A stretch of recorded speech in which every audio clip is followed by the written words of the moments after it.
迎收聽荃灣商會學校嘅廣播劇《武林中嘅可再生能源》。今日我哋會跟隨小龍同白雪探索武林中可再生能源嘅奧秘。等我哋開始啦！故事發生喺一個偏僻小鎮嘅茶館。今日一反常態，好多人喺茶館飲茶。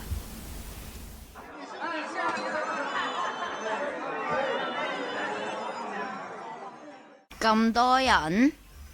白雪，你都喺度嘅？你都聽過嗰個傳言啊？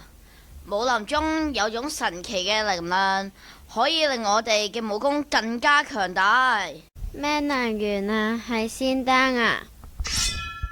唔使扮嘢啦，肯定係可再生能源。據講，呢種能源可以令武功無窮無盡。你喺度出現，肯定係想同我爭。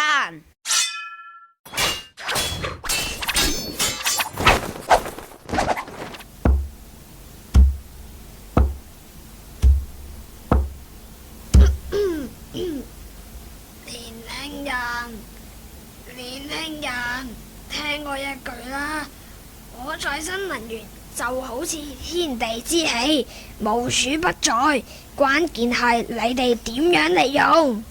老爺爺，你係講可再生能源係風、太陽同水嘅力量？正是啊，風能就好似劍光推動機械，太陽能就好似內力提供無窮嘅能量，水能就好似柔情滴水穿石。不過點樣可以利用呢啲力量啊？首先，你哋需要製造一個風力發電機，利用風力將動能轉換，然後儲存能量。太陽能發電器就好似植物吸收陽光，用太陽能板將太陽光能轉化為電能，喺需要嘅時候提供強大支持。水能機將水嘅動能同時可以轉換成能量。咁我哋點樣先可以用呢個力量嚟增強我哋嘅內力修煉啊？我會用呢啲力量嚟保護武林，令武林更加繁榮，所以只有我有資格得到呢啲力量。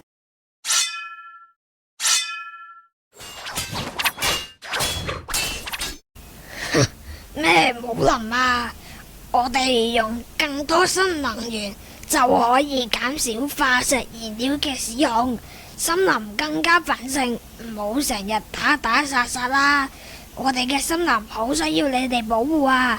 打贏咗輸咗又有咩意義？地球就係我哋嘅屋企。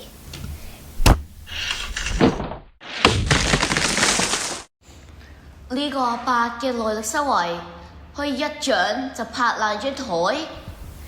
咁，等我哋一齊整可再生能源嘅機器，成為森林嘅保護者。係啊，可再生能源唔單止可以保護森林，仲可以保護我哋嘅地球。年輕人唔使驚，真正嘅力量來自於和諧同平衡。等可再生能源成為你哋嘅盟友，等我哋由而家開始為森林嘅未來而戰。